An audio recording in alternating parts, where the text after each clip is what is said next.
11वी कविता आहे माझ्या आज्यानं पंजानं। यामध्ये शंकर अभिमान कसबे यांनी शेतकऱ्याच्या संबंधित असणाऱ्या घटना, त्यांनी केलेले कष्ट आणि त्यांच्याविषयी असणारी कृतज्ञता या कवितेतून व्यक्त करण्याचा प्रयत्न केला आहे। ते म्हणतात कवितेमध्ये, बघूया। माझ्या आज्यानं पंजानं रोज विणल्या विसनी, तुझ्या मातली गोरोपे तवा करती पेरणी।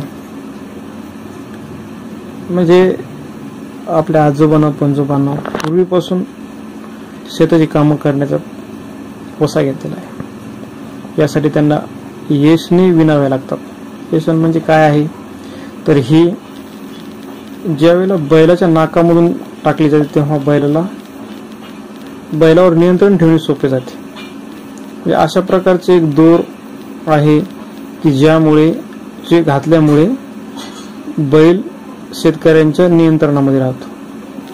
तो जर उधळला किंवा पळायला लागला इकडे तिकडे, त्यासाठी त्याला आपल्याला खेचून धरता येऊ शकते। आणि त्या येशनी घातल्यामुळेच जे मातले गोरपे आहेत, म्हणजे जे मारणारा बैल आहे किंवा न ऐकणारा बैल आहे, त्याला आखडणं सोपं जातं आणि तेव्हा पेरणी करायला सोपं जातं। माझ्या आज्यानं पंजानं किती विणल्या गोपनी, तवा मान चालते तुझ्या रानाची राखणी। यामध्ये काय म्हणतात की गोपनी विणल्यामुळे जे पशु पक्षी किंवा त्रास देणारे, शेतातल्या धान्यासाठी त्रास देणारे जे प्राणी आहेत, पक्षी आहेत, यावर नियंत्रण ठेवता येते। पूर्वीच्याला गोफणीनच समोरच्या पक्ष्यावर किंवा प्राण्यावर वार केला जात असे, की ज्यामुळे तो शेताचं रक्षण केलं जात असे। माझ्या आज्यानं पंजानं रोज वळलीच राठ, पाट भरून वाह्याची तुझ्या रानातली मोठ। माझ्या आज्यानं पंजानं पूर्वीपासून चराट वळली म्हणजे दोर खाणं। दोर की जो आपल्याला शेतीच्या विविध कामासाठी उपयोग होतो,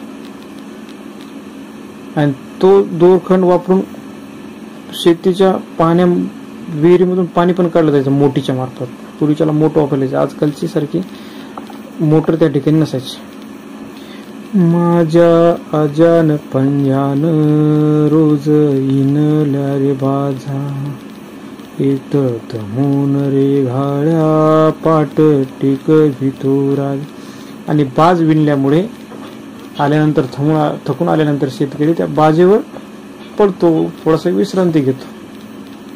माझ्या आज्यानं पंजानं रोज वळल्या रे कान्ह्या, तुझ्या दुभत्या म्हशीला रोज बांधाया धावण्या। आणि जे जनावर आहे त्याला बांधण्यासाठी कान्ह्या लागतात, म्हणजे चराट लागतात, लहान लहान दोरखंड लागतात। ते पण माझा आजा पूर्वीपासून विणत आलेला आहे। माझ्या आज्यानं पंजानं पोर घातली साळला, कष्ट खऱ्याच्या जिन्याला दिस सोनियाचा आला। आणि आता आमच्या आज्यानं पंजानं पोरही शाळेमध्ये घातलेली आहे, की ज्यामुळे ती पोरं आता शिकायला लागली, मोठं व्हायला, हिशोब करायला लागली, आणि सर्व केल्यामुळे त्याच्या जीवनाला एक सोन्याचा दिवस आला। याच भावना या कवितेमधून सांगण्याचा प्रयत्न करण्यात आलेला आहे।